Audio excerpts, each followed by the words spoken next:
Hello students. आज हम अंतरा भाग 1 से चैप्टर 5 ज्योतिबा फुले को आज पढ़ने जा रहे हैं, जिनकी जो लेखिका हैं सुधा अरोड़ा जी, जिन्होंने उनकी जीवनी में उनके बारे में बताया है कि वो बहुत ही एक बड़े समाज सुधारक, दार्शनिक तथा क्रांतिकारी कार्यकर्ता थे और वे दलितों के उत्थान के लिए उन्होंने अनेक कार्य किए। समाज में सभी वर्गों को शिक्षा प्रदान करने में वे प्रबल समर्थक थे और वे भारतीय समाज में प्रचलित जाति पर आधारित भेदभाव के विरुद्ध थे। मतलब कि किसी के साथ कोई भी भेदभाव नहीं होना चाहिए। उनका मूल उद्देश्य जो था वो स्त्रियों को शिक्षा का अधिकार प्रदान करना। बाल विवाह का उन्होंने विरोध किया और फुले समाज को कुप्रथा के जाल से मुक्त कराना चाहते थे। अपना संपूर्ण जीवन उन्होंने स्त्रियों की शिक्षा प्रदान करने में, मतलब स्त्रियों को उनके अधिकारों के प्रति जागरूक करने में व्यतीत किया कि वो आगे से आगे आएँ और उस आंदोलन में भाग लें। और स्त्रियों को मतलब पहले शिक्षा नहीं दी जाती थी और फुले महिलाओं को स्त्री पुरुष भेदभाव से भी इन्हें मुक्त कराना चाहते थे। उन्होंने कन्याओं के लिए भारत देश की जो पहली पाठशाला थी पुणे में बनवाई थी। स्त्रियों के तत्कालीन दयनीय स्थिति से फुले बहुत व्याकुल और दुखी होते थे, इसलिए उन्होंने दृढ़ निश्चय भी किया कि वे समाज में क्रांतिकारी बदलाव लाकर ही रहेंगे। उन्होंने अपनी धर्मपत्नी सावित्रीबाई फुले को स्वयं शिक्षा प्रदान की। उसके बाद उन्होंने और स्त्रियों के लिए सोचा। अपनी पत्नी को पहले मराठी और अंग्रेजी लिखना, बोलना, पढ़ना सिखाया। तो यहाँ पर उनका जो एक कविता भी है उसमें भी उन्होंने यही कहा है, शिक्षा के महत्व के बारे में बताया है कि एक शिक्षा नहीं है तो वो कितना अनर्थ कर देती है। जैसे कि विद्या नहीं तो मति नहीं। अगर विद्या नहीं है तो आपको बुद्धि और विवेक ज्ञान नहीं होगा। अगर बुद्धि और विवेक नहीं है तो आप नियम और कानून कैसे लागू करोगे। नीति नहीं, नीति मतलब कोई नियम कानून लागू नहीं कर सकते। और अगर नीति नहीं तो गति कैसे होगी। मतलब अगर नियम कानून नहीं बनाओगे तो आपकी प्रगति कैसे संभव है। और अगर गति नहीं है तो फिर नीति नहीं है तो गति नहीं, प्रगति नहीं होगी। और गति नहीं है तो वित्त कहाँ से आएगा, धन कहाँ से आएगा। तो इसमें यही बताया है कि जो विद्या है वो कितने अनर्थ कर देती है। तो विद्या का होना, विद्या प्राप्त करना कितना ज़रूरी है, जिससे समाज, अगर विद्या नहीं है तो समाज में इंसान आगे नहीं बढ़ पाएगा, वो कुछ कर नहीं पाएगा और धन के अभाव में सब कुछ अनर्थ हो जाएगा। तो शिक्षा के महत्व को यहाँ पर उन्होंने विशेष बल दिया, शिक्षा के महत्व पर। शिक्षा के बारे में स्त्रियों को बहुत, स्त्रियों के लिए काफ़ी कुछ किया। तो ऐसे समाज सुधारकों से मतलब हर कोई प्रेरित होकर के समाज में कुछ अपना योगदान भी दे सकता है। तो आइए आज पढ़ते हैं ज्योतिबा फुले की जो जीवनी है, जिनकी जो लेखिका हैं सुधा अरोड़ा। यह अप्रत्याशित नहीं है कि भारत के विकास और बदलाव के आंदोलन में जिन 5 समाज सुधारकों के नाम लिए जाते हैं उनमें महात्मा ज्योतिबा फुले के नाम का शुमार नहीं है। मतलब जो भी 5 समाज सुधारकों के नाम की जो लिस्ट बनी है, जिन्होंने भी बनाई है, तो उसमें जो ज्योतिबा फुले हैं उनका नाम उसमें दर्ज नहीं है, शुमार नहीं है, मतलब उसमें शामिल नहीं है। ये सुधा अरोड़ा जी जो मतलब लेखिका हैं उनका ये इस जीवनी में उन्होंने बताया है कि उनका नाम उसमें शामिल नहीं है। इस सूची को बनाने वाले उच्च वर्गीय समाज के प्रतिनिधि हैं और ज्योतिबा फुले ब्राह्मण वर्चस्व और सामाजिक मूल्यों को कायम रखने वाली शिक्षा और सुधार के समर्थक नहीं थे। मतलब ज्योतिबा फुले चाहते थे कि सबको समान अधिकार मिले शिक्षा ग्रहण करने का। उन्होंने पूंजीवादी और पुरोहितवादी मानसिकता पर हल्ला बोल दिया था। मतलब जो भी पंडित वगैरह थे और जो पूंजीपति थे, जो संभ्रांत उच्च परिवार से थे, तो उनके प्रति उन्होंने अपोजिट होकर के हल्ला बोला और इन लोगों के लिए आवाज़ उठाई, एक नारियों के लिए, और उनको भी शिक्षा का अधिकार होना चाहिए, और दलितों के लिए। उनके द्वारा स्थापित सत्य शोधक समाज और उनके क्रांतिकारी साहित्य इसका प्रमाण है। उन्होंने उसमें सब कुछ उनके विषय में बताया भी है। जब ब्राह्मणों ने कहा विद्या शूद्रों के घर चली गई, तो ज्योतिबा फुले ने तत्काल उत्तर दिया, सच का सवेरा होते ही वेद डूब गए और विद्या शूद्रों के घर चली गई। भूदेव ब्राह्मण शर्मा गए। तो उन्होंने कहा कि महात्मा ज्योतिबा फुले ने वर्ण, जाति और वर्ग व्यवस्था में निहित शोषण प्रक्रिया को एक दूसरे का पूरक बताया। उनका कहना था कि राजसत्ता और ब्राह्मण आधिपत्य के तहत धर्मवादी सत्ता आपस में साँठ गांठ कर सामाजिक व्यवस्था और मशीनरी का उपयोग करती है। उनका कहना था कि शोषण व्यवस्था के खिलाफ दलितों के अलावा स्त्रियों को भी आंदोलन करना चाहिए। तो उन्होंने स्त्रियों को भी अपने अधिकार के लिए जागरूक किया। महात्मा ज्योतिबा फुले के मौलिक विचार गुलामगिरी, शेतकऱ्यांचा आसूड, किसानों का जिसमें प्रतिशोध है, सार्वजनिक सत्य धर्म आदि पुस्तकों में संग्रहित है। उनके विचार से अपने समय में वे बहुत आगे थे। आदर्श परिवार के बारे में उनकी अवधारणा है कि जिस परिवार में पिता बौद्ध, माता ईसाई, बेटी मुसलमान और बेटा सत्यधर्मी हो, वह परिवार एक आदर्श परिवार है। लेकिन ऐसा नहीं है, हर व्यक्ति की सोच अलग होती है कि एक परिवार में ही अलग अलग धर्म के मानने वाले लोग हो जाएंगे तो वो परिवार नहीं चल पाएगा। लेकिन उनकी जो सोच थी वो इस तरह की थी कि अगर परिवार में 4 व्यक्ति हैं तो वो चारों ही अपने धर्म का अलग अलग पालन करते हैं तो कोई फ़र्क नहीं पड़ता, और वो एक आदर्श परिवार उन्होंने माना। लेकिन हर व्यक्ति इस तरह की सोच नहीं रखता। आधुनिक शिक्षा के बारे में फुले कहते हैं, यदि आधुनिक शिक्षा का लाभ सिर्फ उच्च वर्ग को ही मिलता तो उसमें शूद्रों का क्या स्थान रहेगा। गरीबों से कर जमा करना और उसे उच्च वर्गीय लोगों के बच्चों की शिक्षा पर खर्च करना, किसे चाहिए ऐसी शिक्षा। उन्होंने इसका विरोध किया। लेकिन आज भी कुछ इस तरह के हैं, जैसे कि जो मतलब चाहे वो पंडित हैं या कोई भी अदर कास्ट है, तो उसमें भी है ना, गरीब लोग भी हैं और धनवान लोग भी हैं। किसको किस तरह का मतलब उन्हें अधिकार मिलना चाहिए, तो उसके प्रति आज भी है ना कुछ कमियां हैं जिन्हें दूर करने की आवश्यकता है।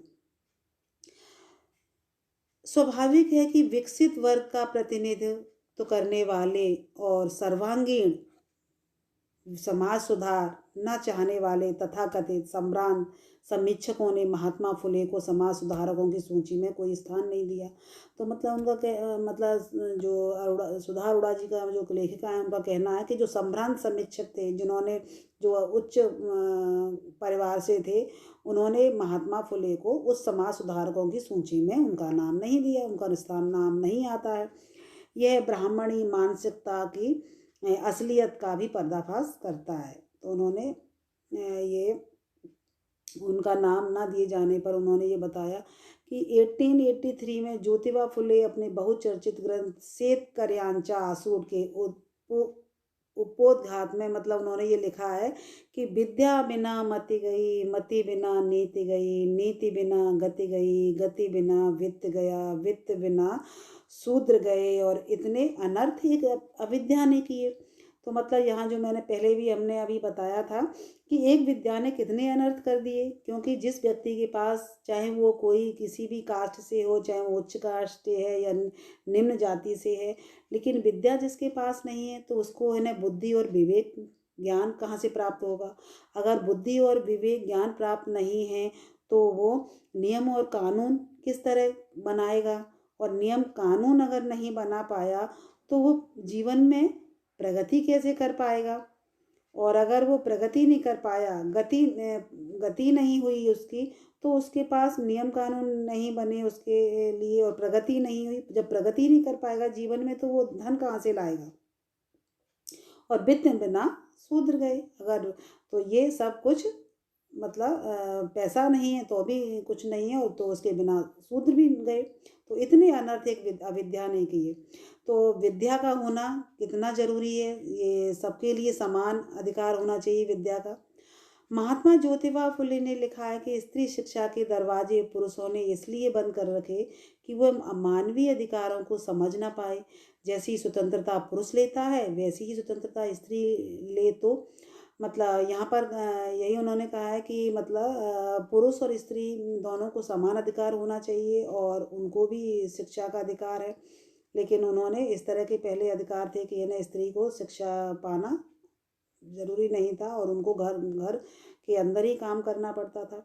पुरुषों के लिए अलग नियम और स्त्रियों के लिए अलग नियम, ये तो पक्षपात है। उनका कहना था कि ये तो दोनों के साथ पक्षपात है। स्त्रियों को निम्न समझा जा रहा है कि मतलब उन्हें पढ़ने का अधिकार नहीं है, वो केवल चार दीवारी में बंद करके रहेंगी। ज्योतिबा ने स्त्री समानता को प्रतिष्ठित करने वाली नई विवाह विधि की रचना भी की। तो पूरी विवाह विधि से उन्होंने ब्राह्मण का स्थान भी हटा दिया। जो पंडित होता था, जो मतलब वचन भरवाता था वर वधू से, तो उस पंडित का भी स्थान हटा दिया गया। उन्होंने नए मंगलाष्टक विवाह के अवसर पर पढ़े जाने वाले मंत्र तैयार किए। वे चाहते थे कि विवाह विधि में पुरुष प्रधान संस्कृति के समर्थक और स्त्री की गुलामगिरी सिद्ध करने वाले जितने मंत्र हैं वे सारे निकाल दिए जाएं और उनके स्थान पर ऐसे मंत्र हों जिन्हें वधू आसानी से समझ सके। ज्योतिबा ने जिन मंगलाष्टकों की रचना की उनमें वधू वर से कहती है कि स्वतंत्रता का अनुभव हम स्त्रियों को है ही नहीं। इस बात की आज शपथ लो कि स्त्री को उसका अधिकार दोगे। तो मतलब वह जो वधू होती है वो अपने पति से इस तरह का अधिकार मांगती है और उसे अपनी स्वतंत्रता का अनुभव करने दोगे। ये आकांक्षा सिर्फ वधू की ही नहीं, गुलामी से मुक्ति चाहने वाली हर स्त्री की थी। स्त्री के अधिकारों और स्वतंत्रता के लिए ज्योतिबा फुले ने हर संभव प्रयत्न किए। 1888 में जब ज्योतिबा फुले को महात्मा की उपाधि से सम्मानित किया गया तो उन्होंने कहा, मुझे महात्मा कहकर मेरे संघर्ष को पूर्ण विराम मत दीजिए। जब व्यक्ति मठाधीश बन जाता है तब वह संघर्ष नहीं कर सकता, इसलिए आप सब साधारण जन ही रहने दें, मुझे अपने बीच से अलग ना करें। तो उन्होंने क्या कहा सबसे कि आप सब मुझे मतलब महात्मा की उपाधि ना दें और आप सब साधारण जन ही रहने दें, मुझे अपने बीच से अलग ना करें, मुझे अपने साथ ही रहने दीजिए।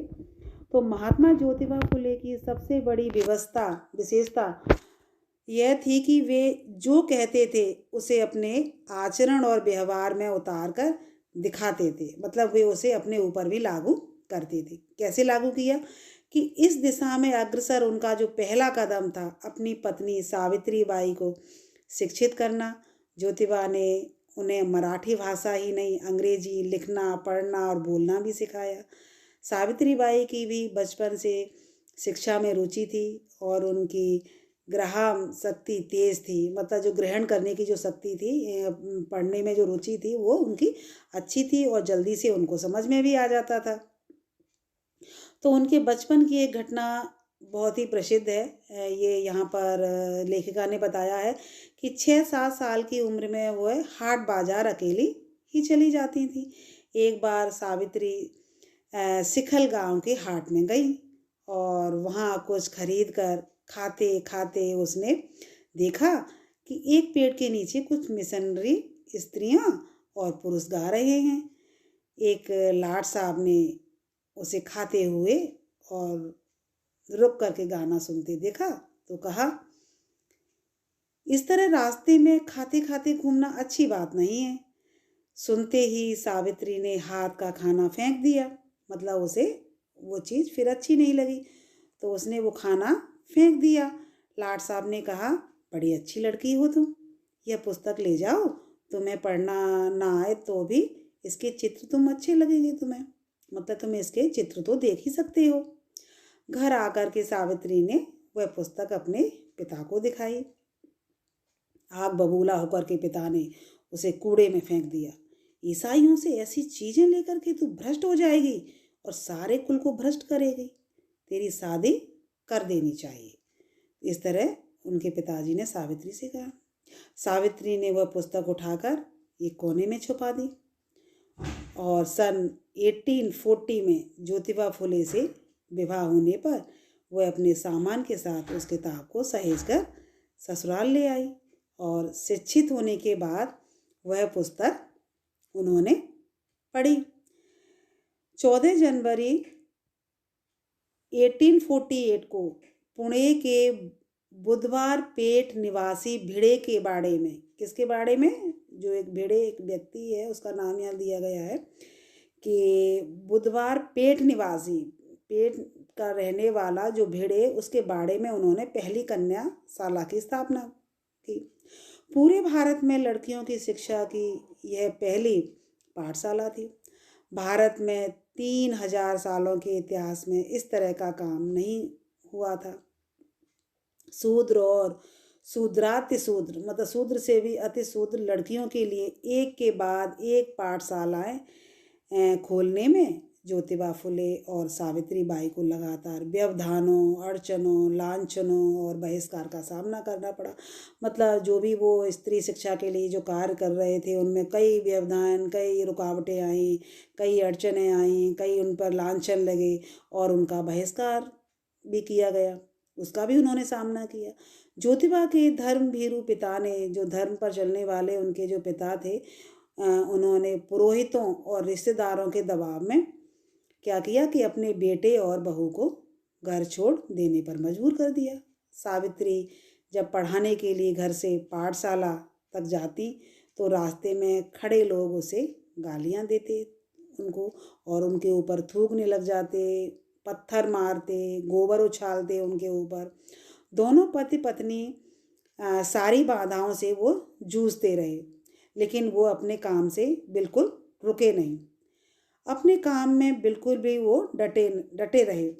1840 से 1890 तक 50 वर्षों तक ज्योतिबा और सावित्री बाई ने एक प्राण होकर के कदम से कदम मिला करके अपने मिशन को पूरा किया। कहते हैं कि एक और एक मिलकर 11 होते हैं, वो उन्होंने करके यहाँ पर दिखाया। ज्योतिबा फुले और सावित्री बाई फुले ने हर मुकाम पर कंधे से कंधा मिलाकर काम किया।